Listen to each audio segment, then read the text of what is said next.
कृष्ण कृष्ण हरे हरे, हरे Ram Ram Ram Hare Hare. Screen में share करूं proof?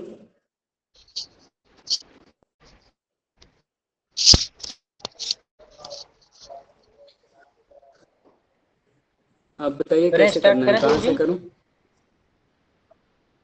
हाँ पेड़ से करिए। हाँ भाई 39 से आपने बोला था, 39-40 से हम थोड़ा सा 39-40 बता देंगे, फिर 41-42-43 को जो है आधे घंटे में हम लोग कवर करेंगे। तो सबसे पहले बहुत बहुत धन्यवाद चित्रकारी प्रो का। ओम ज्ञानतिमिरान्धस्य ज्ञानाञ्जनशलाकया चक्षुरुन्मिलितं येन तस्मै श्रीगुरुवे नमः। श्रीचैतन्यमनोभीष्टं स्थापितं येन कदामयि वन्देऽहं श्रीगुरो श्रीयुतापतिकमलं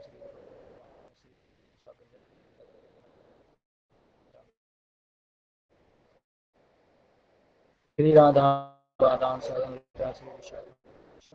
नमामि विष्णुपादाय कृष्णपृष्ठाय भूतले श्रीमते भक्तिवेदान्त स्वामिने सारस्वती देवी गौरवाणी प्रचारिणे निर्विशेष नमो महावदन्याय कृष्ण प्रेम प्रदायते कृष्णाय कृष्ण चैतन्य नाम्नि गौरतिसे हे कृष्ण करुणा सिंधु दीनबन्धु जगत्पते गोपीश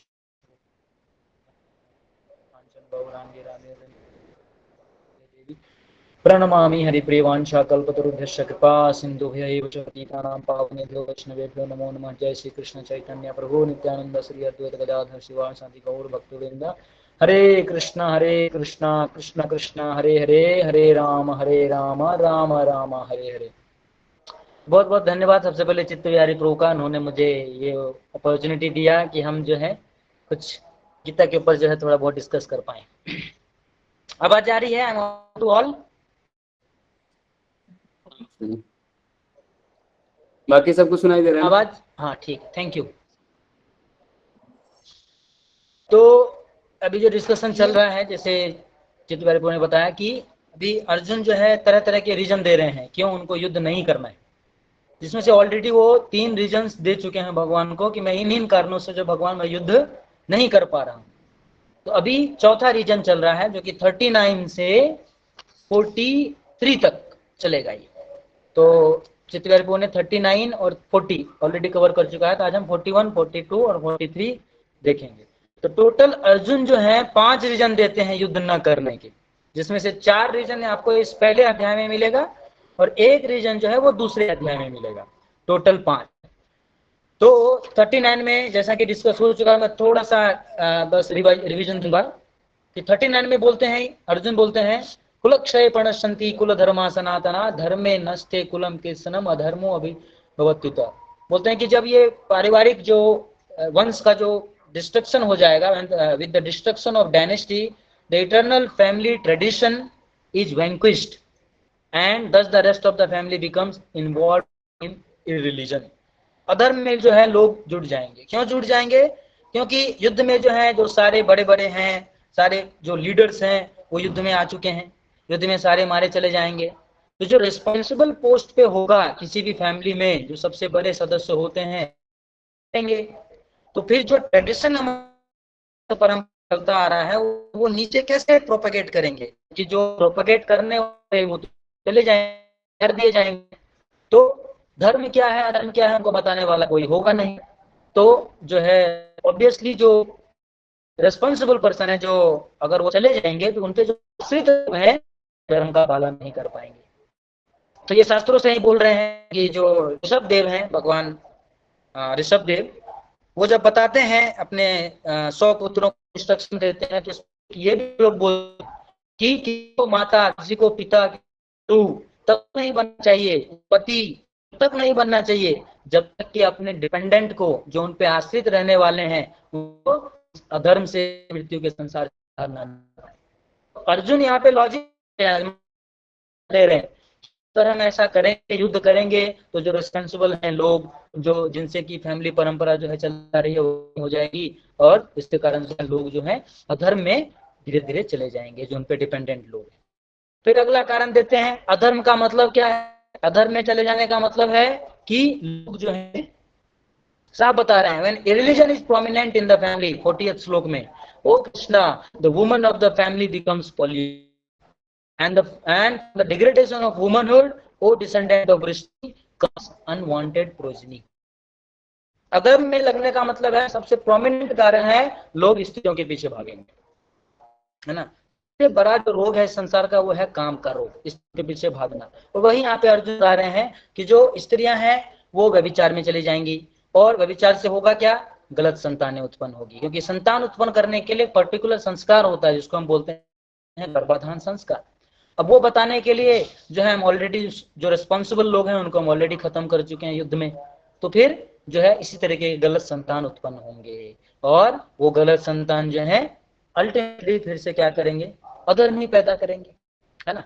तो जस्ट शॉर्ट में लिए हैं क्योंकि 10-10 मिनट है एक का, तो हम सीधा चलते हैं 41 से, और वहां से हम 3 श्लोक को परपट वाइज पढ़ेंगे, को एक्सप्लेन करने का प्रयास करेंगे, ठीक है। तो नंबर पढ़ देता हूं मैं। शंकरो नरकायैव कुलग्नानां कुलस्य च पतन्ति पितरो येषां लुप्त पिंडोदक क्रिया। तो अब ये रीजन बता रहे हैं, क्या बता रहे हैं, ट्रांसलेशन पढ़ेंगे हम लोग। N increase of unwanted population, बता दिया कि स्त्रियां दूषित होंगी, स्त्रियां दूषित होने से वर्ण संकर होंगे, और वर्ण संकर पैदा होने से क्या होगा ये देख लो क्या बता रहे हैं। An increase of unwanted population certainly causes hellish life, नारकीय जीवन पैदा करेगा, किस, for both, for the family, तो परिवार वालों के लिए करेगा ही करेगा, for those who destroy the family tradition, और जो करने वाले हैं उसको भी नरक में ले जाएगा। तो दोनों का नुकसान है, एक जो कर रहा है वो, और जिसके कारण से दूसरा भुगत रहा है वो। The ancestor of such families fall down, fall down का मतलब नरक उठाएंगे वो। मानव जीवन है वो अपने स्तर को ऊपर उठाने के लिए, लेकिन हम जंक्शन पे हैं, बॉडी से इससे हम ऊपर भी उठ सकते हैं, इससे हम नीचे भी जा सकते हैं। तो अगर गलत कर्म करेंगे तो ऑब्वियस सी बात है हमारा फॉल डाउन होगा, हम नरक की योनि में जाएंगे, और जो मूढ़ योनि सुजायते भगवान गीता में बोलते हैं, उनको पशु का योनि भी मिल सकता है। The ancestor of such family fall down because the performance for offering food and water entirely stop. एक साल में एक बार जो है पिंड देने का काम होता है, जो पूर्वज होते हैं उनको पिंड दिया जाता है। यहाँ पे हम कुछ करते हैं वो खाना आता है, ये सटल प्रोसेस है, तो हम पढ़ते हैं। पर according and activities there is a need. आपको पता होगा यहाँ का महीना वहां का 12 होता है, तो 6 महीने का 12 दिन, और फिर अगले 6 महीने का 12 घंटा, उसको 12 दिन बोला, 12 घंटे, फिर अगले 6 का 12 घंटे, मतलब एक साल यहाँ का होगा तो वहां एक दिन होता है। इसलिए एक साल में हम एक बार जो है ये पिंड क्रिया जो है करते हैं। तो एक साल में एक बार करने का मतलब वहां पे उनको डेली मिलेगा, तो ये हम करना बंद कर देंगे, क्योंकि अधर्म में है। अधर्म में जाने का मतलब वो शास्त्रों को नहीं मानेंगे, वो बोलेंगे ऐसा होता है क्या, यहाँ हम ऑफर करेंगे उनको पहुंच जाएगा क्या, कुछ भी मन ग्रंथ बातें बोल रहे हैं। तो ऐसे जवाब आने लगेगा, ऐसे वर्ण संकर जो पैदा होंगे तब। This offering is performed by the worship of Vishnu, because eating the remnants of food offered to Vishnu can deliver one from all kinds of sinful reaction. अब क्या हम ऑफर करते हैं तो वो भी बताया जा रहा है। विष्णु भगवान विष्णु या कृष्ण के रेमेनेंट्स, जो उनके खाए गए बचे हुए प्रसाद हैं, भगवान को हम भोग ऑफर करते हैं, फिर उसके बाद जो बचता है भगवान जब खा लेते हैं, अपने दृष्टि से खा लेते हैं भगवान, मंत्र सुन के खा लेते हैं भगवान, तो फिर जो बचता है उसको प्रसाद कहते हैं। तो उसको खिलाने से, ब्राह्मणों को खिलाने से, लोगों को खिलाने से जो हमारा जो फोर फादर है, हमारे जो पूर्वज हैं, उनको प्रसन्नता होती है, उनको फल मिलता है, जिसके कारण से जो जिस भी योनि में रहते हैं उनसे उनको छुटकारा मिलता है। तो क्यों विष्णु का प्रसाद बोला जा रहा है, तो गीता में एक श्लोक आता है, यज्ञ शिष्टा सिन्हा संतो मुच्यन्ते सर्व किल विषय गुंजन्ते त्योघम पापा ये पचन्ते आत्म कारणा। तो हमको किसी को भी अगर कुछ देना हो ना तो भगवान का प्रसाद देना चाहिए, उससे उसका भला होगा। और कुछ भी अगर हम खाते हैं तो अपने इंद्रिय तृप्ति के लिए नहीं खाना चाहिए, क्योंकि अगर हम अपने इंद्रिय तृप्ति के लिए खाएंगे, हमको जो अच्छा लग रहा है बिना भगवान को ऑफर किए अगर खाएंगे, तो क्या बोला जा रहा है, आप पाप खाएंगे, और पाप खाएंगे तो अपना तो उद्धार छोड़ ही दो, दूसरे का भी आप नरक में भेजोगे। तो वही यहाँ पे बोल रहे हैं, जो वर्ण संकर होते हैं वो तो अपना भला करते नहीं है, और साथ में जो फैमिली है उनको भी डुबा लेते हैं। यहाँ पे बोला जा रहा है कि ये जो ऑफरिंग है भगवान विष्णु को पहले ऑफर किया जाता है, एंड देन फिर उस प्रसाद को सब में बांटा जाता है, जिससे जो, और पितरों को दिया जाता है, जिससे पितर जो है होते हैं उनको मुक्ति मिलती है। Sometimes the forefathers may be suffering from various types of reactions, and sometimes some of them cannot even gross material body and are forced to remain in subtle at ghost. भूत बने होते हैं क्योंकि पाप कर इतने लिप्त रहते हैं, तो पाप कर्म में लिप्त करने के कारण जो है इतना पाप ज्यादा हो जाता है कि उनको जो ग्रॉस बॉडी है वो भी नहीं मिल पाता पाप कर्मों से। सटल बॉडी का मतलब माइंड, इंटेलिजेंस को, यही तीन रहेगा, आत्मा उनमें रहेगी, लेकिन किसी चीज को एंजॉय नहीं कर पाएंगे। मन तो करेगा पानी पिए, लेकिन पी नहीं पाएंगे क्योंकि मुंह है ही नहीं। तो दूसरे का शरीर इस्तेमाल करते हैं। तो ऐसे योनियों से बचने के लिए जो है सब प्रसाद हम ऑफर करते हैं, साल में एक बार पिंड क्रिया करते हैं। Thus, when the remnants of prasadam food are offered to forefathers by descendants, the forefathers are released from ghostly or other kinds of miserable life. तभी उनकी मुक्ति हो पाएगी जब भगवान से रिलेटेड कुछ भी चीज उनके बारे में हम करेंगे, भगवान का प्रसाद देंगे, है ना, हरि कथा करेंगे, कीर्तन करेंगे उनके लिए, तभी पॉसिबल है कि ये इन तरीके की योनि से वो बाहर निकल पाए। Such help rendered to forefathers is a family tradition. ये पारिवारिक ये प्रथा हुआ करता था। And those who are not in devotional life are required to perform such rituals. देखते हैं युधिष्ठिर महाराज के समय जब कुरुक्षेत्र युद्ध हुआ था, सब खत्म हो गया, तो सब लोग मिलके भगवान स्वयं द्रौपदी के साथ सब लोग गए थे गंगा स्नान, वहां पे गंगा जी में तर्पण करने, फोरफादर को ऑफरिंग देने। तो रिचुअल्स बहुत जरूरी है। फिर यहाँ पे प्रभुपाद यहाँ पे भक्ति के महत्व को बढ़ाने के लिए यहाँ पे एक बात बोल रहे हैं कि ये किन के लिए जरूरी है? जो भगवान की भक्ति में पूर्ण रूपेण शुद्ध भक्ति में संलग्न नहीं है। One who is engaged in devotional life is not required to perform such actions. लेकिन जो भगवान की भक्ति कर रहे हैं, शुद्ध भक्ति कर रहे हैं, उनके लिए ये सब रिचुअल्स करने की जरूरत नहीं है। फिर वो लोग युधिष्ठिर महाराज क्यों गए करने पे? वो तो भगवान के शुद्ध भक्त थे। तो ऐसा इसीलिए गए वो करने क्योंकि जो बड़े जो होते हैं यद्यद आचरति श्रेष्ठ, जो हायर पोस्ट पे होते हैं, वो स्वयं करके बताते हैं ताकि जो लोग भक्ति नहीं कर पा रहे हैं, भक्ति के प्रोसेस को नहीं शुद्ध रूप से कर पा रहे हैं, तो साथ में इनको ये भी करना है, नहीं तो पूर्वजों को मुक्ति नहीं मिलेगी। अगर आप शुद्ध भक्ति कर रहे हैं तो फिर कोई करने की जरूरत नहीं है, कुछ करने की जरूरत नहीं है, सिंपली भगवान का भक्ति करिए। यहाँ पे वही एक श्लोक कोट किया जा रहा है भागवतम से, simply by performing devotional service one can deliver hundreds and thousands of forefathers from all kinds of miseries. It is stated in Bhagavatam 11th canto 5th chapter 41th verse 41st.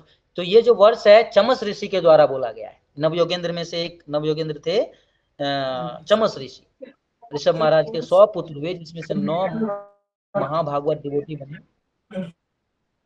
Mahabhagavata devotee बने, उसमें से एक का नाम था चमस। और ये उपदेश दे रहे हैं निमि महाराज को, ये श्लोक बोल रहे हैं। बहुत ही सुंदर श्लोक है, मैं तिवारी की वजह से नहीं गा पाऊंगा, लेकिन फिर भी ट्राई कर रहा हूँ। देवर्षि भूताप्त नृणाम पितॄणाम न किंकरो नायम ऋणी च राजन सर्वात्मनाय शरणम शरण्यम गतो Mukundan परिहृत्य कर्तम।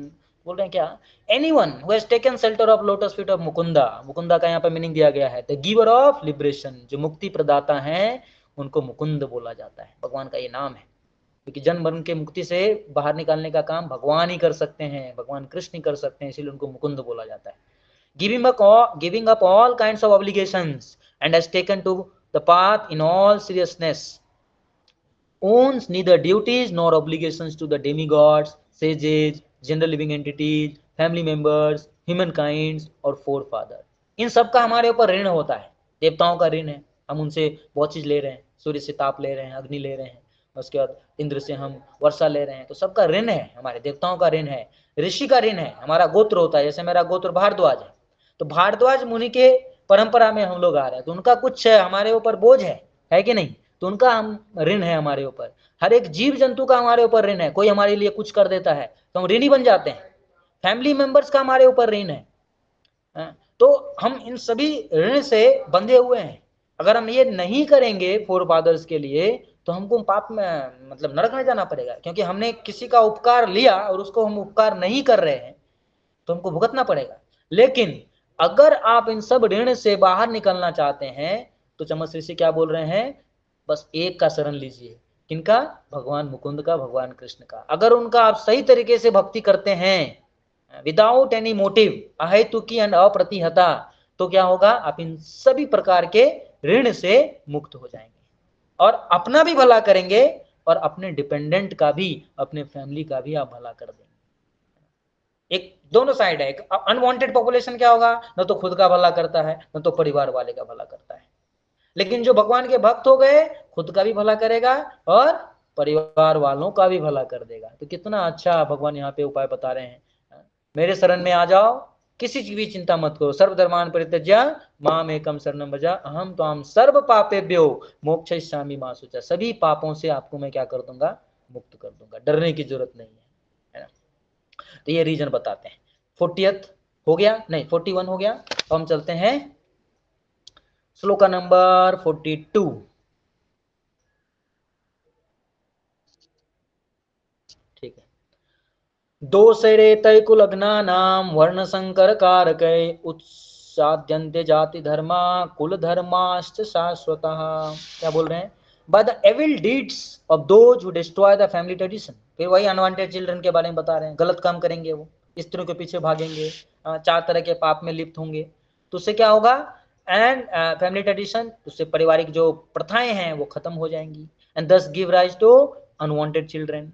All kinds of community projects and family welfare activities are devastated। सारे बर्बाद हो जाएंगे, सब खत्म हो जाएगा। सिर्फ अनवांटेड चिल्ड्रन जो भगवान की भक्ति में संलग्न नहीं है, गलत कर्मों में लिप्त है। और कलयुग में आप देखेंगे 99% लोग जो हैं ऐसे ही पैदा हो रहे हैं। चक्रवर्ती प्रभु से लेक्चर सुन रहा था, तो वो निभक्ता में जब मैं था तो बता रहे थे कि जा रहे थे, मेट्रो में जा रहे थे, 5 साल का बच्चा होगा, माँ की गोद में बैठा था। तो पूज्य जी जस्ट उसको मजाक कर रहे थे, थोड़ा मतलब साइन में बात कर रहे थे, हरे कृष्णा बोलो। वो लड़का 5 साल का, अब समझ रहे हो, गलत इशारा करता है प्रभु जी को, गलत इशारा करता है प्रभु जी को। तो प्रभु जी फिर मुंह घुमा लेते हैं उनकी तरफ से। 5 साल का बच्चा ऐसा हरकत कर रहा है ट्रेन में सबके सामने। तो अभी का जनरेशन ऐसे ही पैदा हो रहा है। यहाँ पे देखो क्या बोल रहे हैं, ये रीजन दे रहे हैं अर्जुन ना लड़ने के, है ना।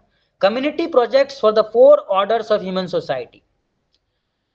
ये जो मानव समाज है इसको 4 वर्ण और 4 आश्रम में बांटा गया है। इसको बोलते हैं वर्ण आश्रम, वर्णाश्रम। तो 4 वर्ण क्या क्या है, ब्राह्मण, क्षत्रिय, वैश्य और शूद्र। और जो 4 आश्रम क्या है, वह है ब्रह्मचारी, गृहस्थ, वानप्रस्थ और सन्यास। तो 4 ऑर्डर में मानव समाज को बांटा गया है। तो जहां पे ये ऑर्डर नहीं है, मतलब वो ह्यूमन सोसाइटी नहीं है, वो पशु के समान है।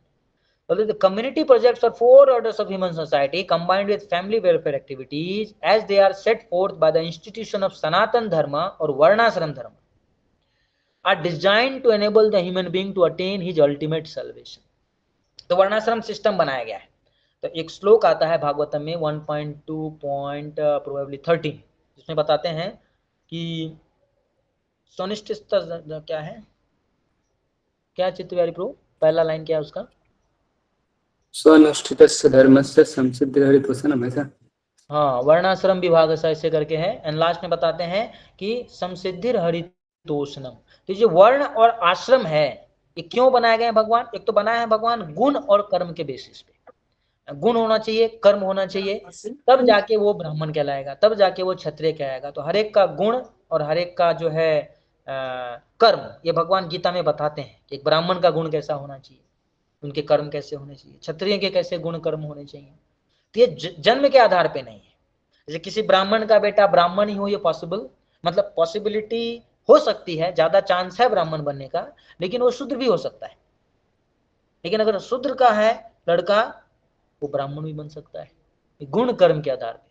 लेकिन ये अभी क्यों नहीं फॉलो हो पा रहा है, क्योंकि पहले कुछ समय पहले हुआ क्या कि जो हायर पोस्ट पे थे वो गुण कर्म उनका था नहीं, और वो इस कास्ट को लेकर के कास्टिज्म जो है वो फैला दिया। मतलब हम ब्राह्मण हैं, हम कुछ भी करेंगे और नीचे वालों पे अपना प्री जो क्या बोलते हैं उस पे अधिकार स्थापित करेंगे। तुम जो है नीचे जाति के हो, तो छुआछूत वाले हो, तुम छो दोगे तो ये खराब हो जाएगा। तो इस कारण से क्या हुआ, ये पूरा है जो वर्ण और आश्रम का सिस्टम है वो जातिवाद पे चला गया, और धीरे धीरे धीरे धीरे सारे खत्म होती चली गई। लेकिन जो वर्णाश्रम सिस्टम है ये भगवान का द्वारा स्थापित किया गया है। और गीता में भी भगवान चौथे अध्याय के 13वें श्लोक में बोलते हैं, चातुर्वर्ण माया सिस्टम गुण कर्म विभाग। ये जो 4 वर्ण और आश्रम बनाए गए हैं, ये गुण और कर्म के आधार पे बनाए गए हैं, जाति के आधार पे नहीं बनाए गए। तो ये सब कौन फॉलो करेगा? जो धर्म को जानता है। तो धर्म को जो जानता है वही इन चीजों को फॉलो करेगा, और तभी जाके क्या होगी। ये जो वर्ण आश्रम सिस्टम बनाया क्यों गया है? क्योंकि अल्टीमेट एम क्या है? समसिद्धिर हरितोषणम। सेंटर पे भगवान होते हैं वर्णाश्रम सिस्टम में, सेंटर पे भगवान होते हैं। तब ब्राह्मण की गुण है, और अल्टीमेटली आपका क्या मेन होना चाहिए कि किस तरीके से अपने गुण और कर्म के द्वारा हम भगवान श्री हरि को प्रसन्न कर पाए।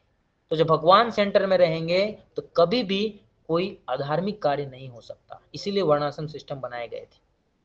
लेकिन क्या हो गया, ऐसे अनवांटेड सिस्टम, अगर चिल्ड्रन पैदा होंगे तो कुछ नहीं रहेगा, ये सब कुछ भी फॉलो नहीं होगा, गर्भाधान संस्कार नहीं होगा, ऐसे राक्षस पैदा लेंगे तो फिर राक्षसी वृत्तियां ही जनरेट होंगी। तो यहाँ पे यही बोला जा रहा है, therefore the breaking of Sanatan Dharma tradition by responsible leaders of society brings about chaos in that society and consequently people forget the aim of life। हमारा जीवन का उद्देश्य क्या है? समसिद्धि हरितोषणम, अंते नारायण स्मृति। भगवान का हम स्मरण कर पाए, भगवान श्री हरि को प्रसन्न कर पाए, ये जो उद्देश्य है ये खत्म हो जाएगा। क्योंकि जो हायर पोस्ट पे हैं वो खुद जो है वर्ण संकर हैं, वो खुद अधर्म में युक्त हैं, तो उनको पता ही नहीं है कि हमारा जीवन का उद्देश्य क्या होना चाहिए। नते विदु स्वार्थ गतिम ही विष्णु, प्रहलाद महाराज बोलते हैं कि हमारा असली स्वार्थ है भगवान विष्णु की प्रसन्नता, लेकिन वो जानते नहीं। तो जो हायर पोस्ट पे है वो खुद नहीं जानते, तो अपने डिपेंडेंट को क्या करेंगे? बता पाएंगे? तो अंधा यथांधर उपनीय मानस, एक ब्लाइंड मैन दूसरे ब्लाइंड मैन को फॉलो कर रहा है, और दोनों का होंगे गड्ढे में जाके गिरेंगे, दोनों हिल जाएंगे, दोनों नरक जाएंगे, है ना। वही बोला था, सच लीडर्स आर कॉल्ड ब्लाइंड। अंधा आंखों से नहीं होता, अंधा चेतना से होता है। चेतना है ही नहीं उनकी, है कि नहीं? तो कि भगवान विष्णु की प्रसन्नता होनी चाहिए, भगवान हमारे केंद्र में होने चाहिए, लेकिन वो मालूम ही नहीं है लीडर्स को। And people who follow such leaders are sure to be led into chaos। वो खुद जा ही रहा है, और जो उस पर डिपेंडेंट है वो भी नरक में जाएगा। इसीलिए बोला गया है कि जो रिस्पॉन्सिबल पोस्ट पे हैं उनको रिस्पॉन्सिबल तरीके से कार्य करना होगा, और सबको बताना होगा कि जीवन का उद्देश्य यही है, भगवान की प्रसन्नता, भगवान की भक्ति, भगवान की शरणागति, भगवान के हम शरण में जाएं। अगर वो नहीं बता रहा है कोई, बाकी और सब चीज में काफी दक्ष है, इसका मतलब सिंपली आपको वो मिसडायरेक्ट कर रहा है और नरक की ओर ले जा रहा है। तो ये 42 श्लोक में भगवान यहाँ पे, अर्जुन यहाँ पे बोल रहे हैं कि ये सब कारण हो सकते हैं भगवान अगर हम युद्ध करेंगे तो। देखो रीजन कितना वैलिड दे रहे हैं, कोई काट नहीं सकता इनको। अब लास्ट 43 श्लोक में क्या बोल रहे हैं? उत्सन्न कुल धर्मानां मनुष्याणां जनार्दन नरके नियतम वासो भवतीत अनुशुश्रूषुम। बोल रहे O Krishna maintainer of the people, Janardan बोला गया है। अब तो सारे जीवों के संरक्षक हैं, सभी जीवों को पालन करने वाले हैं कृष्ण। अगर ऐसा होगा सब लोग नरक में जाएंगे फिर कैसे होगा? आप सभी जीवों के पालन करता है और आपके रहते हुए लोग नरक में जाएंगे, अच्छी बात नहीं है। भगवान को बोल रहे हैं, जनार्दन से बोल रहे हैं, O Krishna maintainer of the people Janardan, I have heard by disciplic succession. एक बहुत इंपॉर्टेंट क्वालिटी बता रहे हैं, हम अपने मन से नहीं बोल रहे कुछ भी, अपना ज्ञान नहीं दे रहे हैं आपको, हमने सुना है। अनुशुश्रूषुम, हमने डिसिप्लिक सक्सेशन जो गुरु शिष्य परंपरा है उससे सुन के मैं बता रहा हूँ, अपना ज्ञान यहाँ पे नहीं दे रहा हूँ। I have heard by disciplic succession that those whose family traditions are destroyed, जिसकी पारंपरिक परंपराएं जब समाप्त हो जाती हैं, करने वाला कोई नहीं रहता, destroyed dwell always in hell, नरक में जाते हैं वो सारे लोग। ये मैं अपने मन से नहीं बोल रहा हूँ, ये मैंने सुना है, तब बोल रहा हूँ मैं आपको। और साथ ही साथ जनार्दन भी बोल रहे हैं भगवान को कि आप पालन करने वाले हैं। आप जरा सोचिए, आप हमको युद्ध में लगाना चाह रहे हैं, अल्टीमेटली आप हमको युद्ध में लगा करके आप लोगों का पालन नहीं करना चाह रहे हैं, अब लोगों को बर्बाद करना चाह रहे हैं, नरक में भेजना चाह रहे हैं। अर्जुन ऐसा बोलना चाह रहे हैं। Arjun basis his argument not on his own personal experience, personal experience के आधार पे नहीं बता रहे हैं। कुछ लोग बोलते हैं ये मेरा मानना है कि ऐसा नहीं होना चाहिए, तो मेरा मानना काम नहीं चलेगा सर। यहाँ पे आपको दिखाना पड़ेगा। शास्त्र में जब भी कोई कुछ बोलते हैं आप देखोगे वो पिछले रेफरेंस को जो है कोट करते हैं, है ना, कि मैंने पहले यहां से सुना था तब मैं आपको बता रहा हूं। But on what he has heard from, sorry, Arjuna bases his argument not on his own personal experience, but on what he has heard from authorities. मैंने जो शास्त्रों से सुना है, मैंने जो अथॉरिटी से सुना है, तभी आपको बोल रहा हूँ हे भगवान, हे Janardan, that is the way of receiving real knowledge. ये बताया जा रहा है कि अगर आपको सही में ज्ञान प्राप्त करना है तो हमको परंपरा में रह के ज्ञान प्राप्त करना पड़ेगा। जैसे हमारी जो स्कॉन की परंपरा है, ब्रह्म मध्व गौड़ीय संप्रदाय, ये परंपरा में है। हमारे संस्थापक आचार्य ऐसी भक्तिवेदांत स्वामी श्रील प्रभुपाद हैं, जिनके माध्यम से ये शुद्ध नॉलेज भगवान का आ रहा है, और फिर उनकी गुरु शिष्य परंपरा में हम लोग जो है ये नॉलेज प्राप्त कर रहे हैं। तो दिस इज द वे भगवान आध्यात्मिक ज्ञान प्राप्त करने का।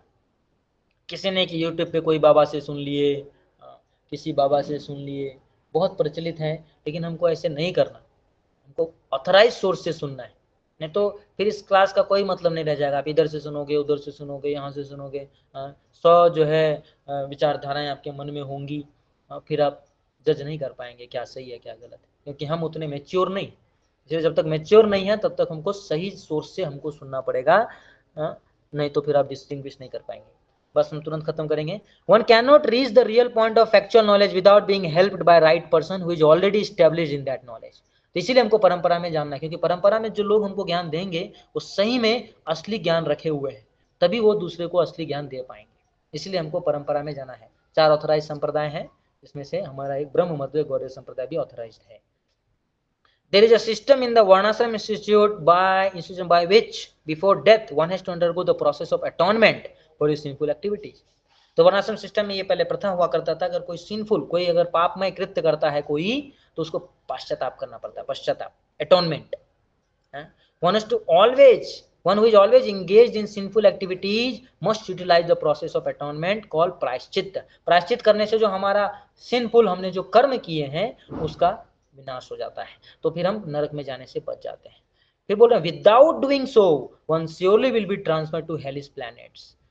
तो वो नरक में जाएगा बिना प्रायश्चित किए अगर कोई जा रहा है, to undergo miserable lifes as the result of sinful activity. लेकिन अभी बात आती है प्रायश्चित का मतलब यहाँ पे क्या बताना चाह रहे हैं। तो प्रायश्चित, रियल अटोनमेंट क्या है अभी कलयुग के लिए? रियल अटोनमेंट है कि हम भगवान की भक्ति करें।